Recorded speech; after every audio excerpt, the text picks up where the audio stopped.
So isa po ito sa tinawag natin na awit ni San Lucas. Yung isa ay yung alam natin, Magnificat. Yung isa ng mahal na Virgin Maria. Ang puso ko'y nagpupuri sa Diyos. And then pangalawa ay yung Benedictus, yung kay Zacarias. Purihin ang Diyos ng Israel. Itong pangatlo ay kung tawagin natin ay Nunc Dimittis. Ibig sabihin ay pahayag ni Simeon. Kung tawagin natin ay tulad na yung pinaghahagi dito, kunin mo na, Panginoon, ang iyong abang alipin ayon sa iyong pangako. Yamang nakita na ng aking mga mata ang iyong pagliligtas na inihanda mo para sa lahat ng bansa. Liwanag itong tatanglaw sa mga hintil at magbibigay karangalan sa iyong bayang Israel. So, ito yung awit ni Simeon. Ito'y dinadasal namin mga pare sa evening prayer, night prayer. So, pahayag na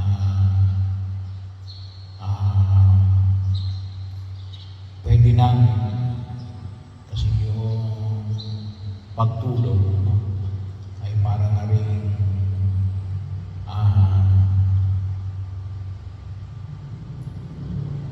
rin may tulad natin sa pagkamatay kapag tayo natutulog. Kaya bahagi rito, kunin mo ng Panginoon ang iyong abang alipin.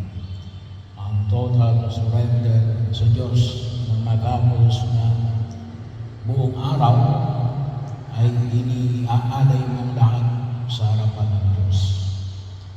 Bilang bahagi ng pagliligtas niya na nawa ay maging gabay sa ating pang-araw-araw na pagkilos. So bahagi muna ito na nakita ni Simeon kay Jesus. Kaya pagkakataon din naman na kung saan ay ito ay nangyari na kung tawagin natin ay inialay ang batang sa Jesus sa templo ng Jerusalem. Binanggit natin na iba yung pagtutuli. Yun ay ginagawa sa sinagoga. Ito ay paghahandog sa templo ng Jerusalem. Iisa lang yung templo ng mga Hudyo. May tinawag na natin templo ng Jerusalem na sana lahat silang huling itayo. Yung tinatawag natin ikatlong templo. Kasi bahagi. Kaya mula nung nasira yung templo ng Jerusalem, may mga bagay na hindi na sila ginagawa katulad nito. Bagamat naglalagay sila ng mga substitution para sa pagkilos na ito ng mga Israelita. So isa ito sa mga ginagawa sa templo ng Jerusalem, ang paghahandog sa sanggol upang iharap sa Panginoon. Lalo-lalo na dito, sabi yung panganay na lalaki ay itinatalaga para sa Panginoon. So anong hamon ay pinapamalik ko sa atin ng buong may kapal na nawa ay katulad ni Simeon ay magkaroon din tayo na pagtitiwala na nakatagpo natin ang Panginoon at ang kahandaan ng ating sarili paghahandaan ng ating sarili na isuko ang ating sarili sa harapan ng Diyos. Hindi lang ho ito para sa mga matatanda. Kaya nga sabi ko, pwede namin gawin ito, no? Bago matulog, paanyaya, no? Na makamit natin ang pangako ng Diyos. Sana po ay araw-araw nakakamit natin yung kaganapan ng pangako ng Diyos. At handa natin ialay ang ating sarili sa harapan ng Diyos. At pagkilala na yung ating paghahanda ng sarili ay yung kaganapan ng pagliligtas ng Diyos. Bagamat sabi nga natin, nakikita natin yung kaganapan ng pagliligtas ng Diyos sa panahon na ito. Makita natin yung pagkilos ng Diyos sa buhay natin.